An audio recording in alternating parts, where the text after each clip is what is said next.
Un gusto estar nuevamente compartiendo con este evento que organizaba el doctor Alberto Díaz como coordinador de la unidad del instituto. Hoy me ha invitado a hablar de una terapia que usamos mucho en paciente adulto en cuidado intensivo y que ha ingresado a tener alguna evidencia en la paciente obstétrica. Entonces vamos a hacer esta revisión para el día de hoy. No tengo ningún conflicto de interés en esta conferencia, es netamente académica. Antes de la pandemia, digamos que las pacientes o la evidencia en ventilación mecánica en paciente obstétrica no era muy grande y la oxigenoterapia de alto flujo tampoco. Digamos, siempre el axioma que se ha manejado es que a la mujer embarazada, pues habría que tratarla como un paciente adulto, a menos que haya una razón clara para no hacerlo. Digamos, desde el punto de vista de la insuficiencia respiratoria aguda o de las patologías respiratorias, las indicaciones de las guías usualmente siempre iban de la mano a las recomendaciones de ventilación mecánica, ventilación protectiva, con algunas consideraciones de la fisiopatología o de la fisiología obstétrica que vamos a ver. Este estudio es clásico de los primeros reportes de pacientes con indicación de ventilación mecánica obstétrica. Ustedes ven aquí que la principal indicación es el edema pulmonar por preeclampsia o eclampsia, y en segundo lugar la neumonía o la sepsis pulmonar. Pero si vamos a mirar, digamos, con estas indicaciones, el total de días de ventilación de estos pacientes era bastante reducido, de 2 a 3 días en promedio. Eh, ¿Quiénes tenían más días de ventilación? Las pacientes con neumonía, más o menos 10 días en promedio de ventilación, o las pacientes con patología neurocrítica. De los pacientes con edema pulmonar por sepsis urinaria, sepsis por coriomionitis, o los pacientes con edema pulmonar, digamos, tienen días cortos de ventilación mecánica. Y este es un primer punto, porque estas indicaciones se mantienen y podríamos considerar algunas alternativas a suplir la insuficiencia respiratoria sin tener que llegar a la ventilación mecánica. Eh, digamos, después del COVID, pues se vio que estos cambios en el patrón de la inmunidad materna llevaban a un riesgo mucho mayor de desarrollar SRA o insuficiencia respiratoria hipoxémica. Ustedes veían aquí los factores de riesgo incrementados como la obesidad, fumadoras, asmáticas, diabéticas, con preeclampsia, con hipertensión, que sumados a los cambios fisiológicos, pues nos daban algunas condiciones agravantes de la patología obstétrica de la paciente, causas directas como embolismo amniótico, edema pulmonar por tocólisis, o agravadas por broncoaspiración, síndrome de Meldes, neumonía aspirativa, o en caso de causas indirectas extrapulmonares como la preeclampsia, son, digamos, las principales causas de una insuficiencia hipóxica en estas pacientes. Dentro de la fisiología, simplemente recordar que, digamos, el fenómeno más relevante para cuando la paciente se enfrenta a insuficiencia hipoxémica es la disminución en la capacidad residual funcional, aproximadamente en un 20%, y una disminución en el volumen residual de estas pacientes, lo que las hace bastante proclives a desarrollar cuadros de pobre tolerancia a la apnea y de desaturaciones profundas en caso de progresión de la insuficiencia respiratoria, y un aumento también en el espacio muerto más o menos del 40%. Esto pues obviamente asociado a la sobredistensión uterina, a la sobredistensión abdominal y a la disminución o al aplanamiento del diafragma, de esa capacidad de reserva funcional. La cánula de alto flujo, digamos, si ustedes ven las definiciones de los consensos de SRA, en el consenso de Berlín se hablaba de unas indicaciones, unas recomendaciones de PIP, de CPAP, eh, para definir un SRA. En esta definición del 2023 ya se incluye que no es requerida la necesidad de intubación del paciente. Los pacientes con alto flujo pueden definirse que tienen o que estén desarrollando un SRA dependiendo de cambios a nivel radiológico o incluso con ultrasonido, cambios a nivel de la oxigenación y dependiendo de los recursos donde se esté haciendo el diagnóstico. Entonces es muy importante esto, que ya la cánula de alto flujo, digamos, se considera una primera línea en algunos pacientes para el manejo de la insuficiencia respiratoria aguda, y dependiendo de la progresión del cuadro, se puede considerar como un criterio dentro de los algoritmos del criterio diagnóstico para el SRA. Entonces, pues siempre nosotros hemos tenido digamos, en la evolución de la insuficiencia respiratoria, la necesidad de ventilación mecánica como una indicación, digamos, ante la no evidencia de otras alternativas. Y pues, digamos, ustedes ven aquí en esta fotografía una paciente muy joven con un embarazo temprano o un embarazo de segundo trimestre, con ventilación mecánica y su monitorización, pero es posible que algunas alternativas se le puedan ofrecer dependiendo de la etiología de esa falla ventilatoria. Obviamente con algunos beneficios no asociados a la sedación, ni a la inmovilización, ni a la relajación. O cambios radiológicos como estos que, digamos, no son indicativos de ventilar a una paciente, que dependen de la etiología, pues pueden ser beneficiados por algún otro tipo de terapia. ¿Cuál ha sido el problema siempre con la terapia de oxígeno? Pues que el oxígeno a altos flujos no es tolerado por los pacientes, no es humidificado. Siempre teníamos que pasar del bajo flujo a la no invasiva o la intubación orotraqueal y nos quedábamos, digamos, en ese espectro de no tener una alternativa para ofrecer a esos pacientes. Con esta pirámide, que ya es bastante antigua, del escalonamiento de las terapias en SRA, pues partíamos del oxígeno convencional a bajo flujo, la oxigenoterapia de alto flujo, la ventilación invasiva, la invasiva y otras terapias de rescate. Y en las últimas 3 años, tal vez las guías han equiparado un poco esta ventilación no invasiva y esta terapia de alto flujo en algún tipo de recomendación de algún tipo de paciente, y lo vamos a ver ahora.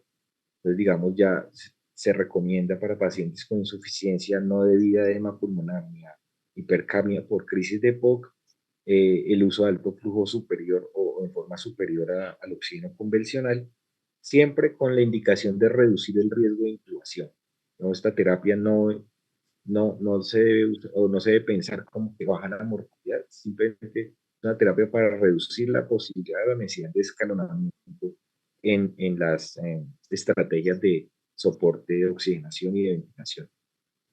Ha sido controversial la evidencia, ven aquí que artículos hay y después del COVID han salido muchos artículos. Nosotros hemos investigado en nuestra región, digamos, la monitorización y el efecto en pacientes de altitud, de alta altitud, por encima de 2.500, 3.000 metros, con el grupo de trabajo que tenemos con el doctor Alberto Díaz, Amílcar Tinoco, el doctor Virués en Bolivia, y nuestra evidencia se ha ido, y estamos liderados por el doctor Masclans en Barcelona, a buscar cómo adaptar esta terapia a nuestros metas de oxigenación, a nuestros sistemas de monitorización y al beneficio que podemos tener. Entonces, en términos generales, eh, el soporte ventilatorio, digamos el soporte con oxigenación sin necesidad de ventilación mecánica, pues tiene objetivos como mejorar la oxigenación, dar soporte a los músculos respiratorios, prevenir la injuria pulmonar adicional por la respiración pronunciada, el volumen corriente pronunciado y el aumento de pronto del biotrauma en estos pacientes, optimizar el confort y disminuir la disnea, mantener mecanismos de protección de la vía aérea como el mecanismo de la tos, evitar riesgos en la intubación, trauma laringio, estenosis, evitar el delirio asociado a sobresedación o a uso de opioides o a la estancia como tal con ventilación mecánica, y evitar posiblemente estos mecanismos de trauma asociados al ventilador. En la injuria, uno de los fenómenos que más, digamos, propenden por disminuir con el uso de estas terapias de alto flujo es la injuria pulmonar, digamos, autoinducida por la respiración espontánea en pacientes con esfuerzo inspiratorio aumentado, aumento del drive respiratorio por disnea y por dificultad respiratoria. Esto pues aumenta las presiones transpulmonares, el volumen corriente, y debido a la no homogeneidad del pulmón aumenta las presiones posiblemente a nivel dorsal, y todo esto nos lleva a una lesión autoinfligida, que tenemos estrategias para reducirlo, como disminuir el drive respiratorio, pronar los pacientes, cambiar esas áreas colapsadas a nivel posterior, pero que la cánula de alto flujo nos brinda la oportunidad de que en un paciente que no está en falla ventilatoria podamos ofrecerle una alternativa para disminuir este problema transitorio. Entonces, de toda la evidencia que se ha ido acumulando, digamos, el estudio clásico del 2015, pero antes de este, en el 2010 ya venían estudios observacionales, algunos ensayos clínicos, con evidencia en pacientes con insuficiencia respiratoria para evitar la intubación, pacientes con prooxigenación o perintubación, pacientes post-extubación de alto riesgo, en los periodos de descanso de la ventilación no invasiva, y para evitar intensificar este tratamiento en pacientes posiblemente en fin de vida, pacientes hemato-oncológicos donde no se quería avanzar en la intubación orotraqueal. Entonces, digamos, estos son algunos beneficios asociados o adicionales a la cánula de alto flujo, como el lavado del CO2, la presión de la vía aérea, de PIB, un efecto de presión de soporte para la respiración. Eh, digamos, esos podrían ser algunos beneficios adicionales. Entonces, dentro de las indicaciones, pues ya sabemos como un soporte no invasivo temprano, siempre y cuando la paciente no requiera ser intubada, en la fase post-extubación en pacientes de alto riesgo de reintubación, y ahí tal vez incluimos pacientes obesas, con preeclampsia edema pulmonar, obesos, que se extuban después de una cesárea y que podrían tener un alto riesgo de reintubarse, pacientes con requerimiento de oxigenoterapia mayor a lo usual, o paciente inmunosuprimido, paciente en fin de vida. Esto ha ido evolucionando, digamos, las recomendaciones se han ido depurando según la evidencia que ha ido saliendo.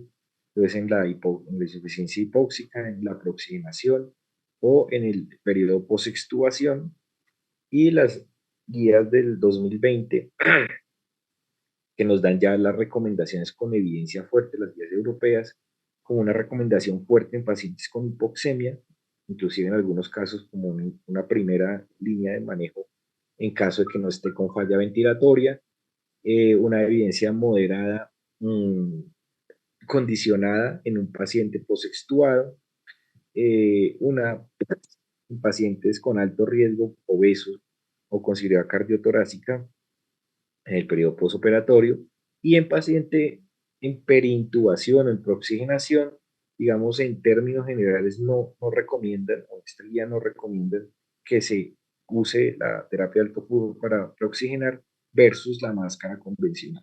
Pero vamos a ver, digamos, alguna evidencia que ha salido en la población obstétrica que nos ayuda un poco a matizar esta recomendación. Esto salió en abril de este año, digamos, resumiendo, ya inclusive en pacientes con insuficiencia hipercápnica se está hablando que el barrido del espacio muerto y el CO2 puede equipararse y ser más rápido o ser igual a la ventilación no invasiva, especialmente con unas cánulas asimétricas que han desarrollado. Y en pacientes con traqueostomía también unas cánulas o un sistema de adaptación para ayudar al destete ventilatorio. Entonces, en insuficiencia hipóxica, digamos, es donde hay mayor evidencia, 9 ensayos clínicos avalan esta recomendación superior al oxígeno convencional, para corregir hipoxia, la falla ventilatoria hipoxémica. El estudio del doctor Frat en 2015, digamos que mostraba que era superior a oxígeno estándar y ventilación no invasiva, especialmente cuando la insuficiencia o la hipoxia, la PAFI estaba por debajo de 200, sin cambio, o es una estrategia segura sin impacto, digamos, sobre la mortalidad en este grupo de pacientes. En la paciente embarazada, digamos que la fisiopatología pues es muy similar, flujo de O2, lo que hace es que peruliza la vía aérea, nos da una presión positiva en la vía aérea, disminuye este espacio muerto, aumenta la masa de la concentración de oxígeno, barre el CO2, y esa concentración de oxígeno podría desnitrogenar los alvéolos y mejorar la difusión de oxígeno. Entonces, en la paciente obstétrica, esto es del 2018, digamos, en anestesia se ha trabajado bastante en este campo de buscar una indicación para la prooxigenación de la paciente obstétrica o mejorar, optimizar los tiempos de oxigenación en apnea. Digamos que, como les había dicho al comienzo, estas pacientes son proclives a tener o por la disminución del volumen residual, a tener mucha mayor con periodos de apnea más rápido posterior a la proxigenación. Este estudio comparó la máscara facial contra cánula de alto flujo en preoxigenación. Digamos que no hubo superioridad en cuanto al confort de los dispositivos y con la cánula se logró mantener saturaciones por encima de 90 durante 3 minutos, digamos que es lo que se pretende cuando se hace una preoxigenación y se mantiene el periodo de apnea. Sin embargo, este estudio en el 2021 comparó también estos dos dispositivos y encontró que la terapia de alto flujo lograba aumentar el tiempo en minutos, 7 minutos versus 4 minutos, en pacientes que iban a ser llevados a cesárea, hacían la oxígenación y se mantenía el periodo de apnea. Entonces podría ser que en pacientes con vía aérea difícil predicha o que tengan alguna consideración por dificultad en la ventilación, la preoxigenación con alto flujo mantenga un poco mayor de tiempo o un poco más de tiempo la seguridad de la apnea durante esta preoxigenación. Esta guía hindú del 2016 ya plantea que para estas pacientes en quienes no se anticipa una dificultad en la vía aérea, en la intubación, en paciente obstétrica, se, se trate de, digamos, reforzar el uso de una administración continua de oxígeno nasal para prolongar el tiempo de apnea. Ellos, digamos, no hay evidencia, esto es 2016, pero ellos consideran que este tipo de oxigenación con máscara y mantener el tiempo de apnea con alto flujo posiblemente sea un poco más seguro en los intentos de intubación de este tipo de pacientes. En este otro estudio, digamos, hacen una comparación del tiempo de duración. Este es un estudio experimental, no con, digamos, no con pacientes, sino simuladores, con un simulador, donde se puede ver que inclusive el tiempo de apnea se prolonga si se tiene la cánula a flujo de 70 litros y con fluidos del 100%. Puede inclusive prolongarse, según este simulador, hasta 70 minutos. Entonces sale esta editorial del 2023, donde plantean que tal vez sea el momento que en las guías eh, de anestesiología para paciente obstétrica de intubación eh, pueda incluirse esta recomendación de preoxigenar con terapia de alto flujo. Digamos que lo consideran y proponen, digamos, una lista de para poder realizar este tipo de terapia con oxigenación a 50-60 litros, preoxigenación por 4 minutos, considerar también administrar una máscara con la boca cerrada y con el momento de la apnea llevar a 70 litros por minuto e intentar pues, hacer los intentos de intubación de la paciente. Ellos recomiendan que si en caso de que la paciente se desature, remover el alto flujo y usar ventilación con máscara, que es mucho más rápida la recuperación. ¿Qué otra evidencia hay en la paciente obstétrica? Y como les decía, la mayoría de las pacientes se intubaban por edema pulmonar secundaria a preeclampsia.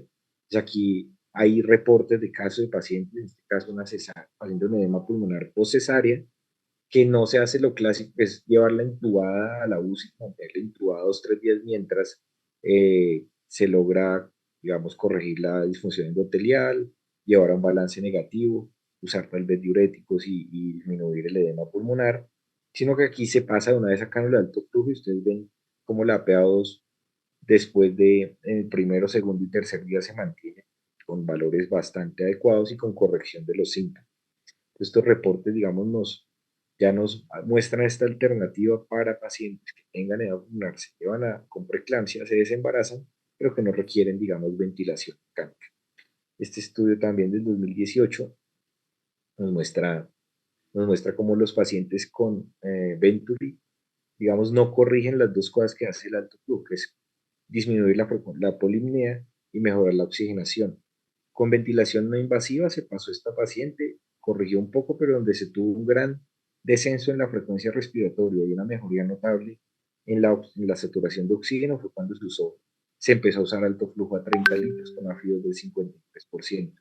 Luego se intentó alternar con otro dispositivo, nuevamente a Venturi, volvió a caer la oxigenación, volvió a subir la polimnia y se tuvo que volver a ingresar al alto flujo y aún no estaba, yo creo que en condición de destete y se volvió tener una franca mejoría a las 72 horas sin necesidad de ventilación mecánica ni de ciclos de ventilación no invasiva.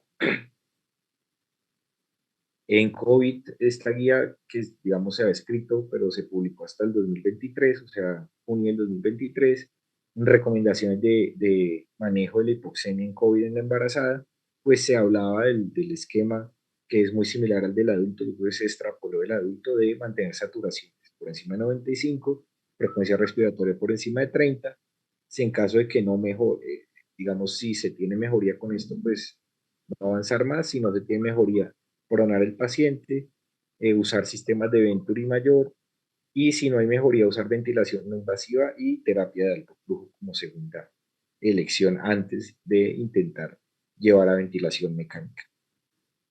Nosotros aquí tuvimos pacientes en las clínicas eh, con alto flujo y con COVID. Este es un reporte que hicimos para el Congreso de Cuidado Intensivo aquí en Colombia, de 20 pacientes en UCI con insuficiencia respiratoria aguda por COVID. En 11 usamos cánula nasal de alto flujo con un índice de masa de 28, una tacha de 6. La mayoría era del segundo trimestre de embarazo, una edad gestacional en promedio de 33 semanas. El 100% fueron llevadas a cesárea.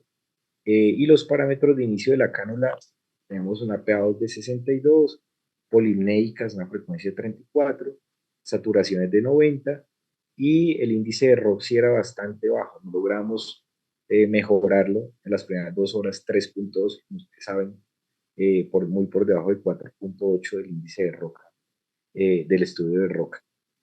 El 60% de estos pacientes requirieron ventilación mecánica en las primeras 24 horas, o sea, el porcentaje de fracaso es mayor o fue mayor que el de insuficiencia respiratoria en paciente no obstétrica. Y en resumen, los días de ventilación mecánica fueron 17, días de UCI 12, días de hospitalización 21. Entonces, ¿qué concluimos nosotros de esta descripción? Digamos que no, es una terapia que usamos que tiene un alto índice de fracaso mayor al de otras terapias, pero asociado usualmente a la persistencia de la polimnia y al trimestre del embarazo. Entonces, en el tercer trimestre, digamos, poca tolerancia a la hipoxemia, a la polimnia, a este tipo de terapia y terminaban ventiladas y en cesárea. También hicimos un estudio en Latinoamérica, que lo publicamos en la revista de Toras de la Sociedad.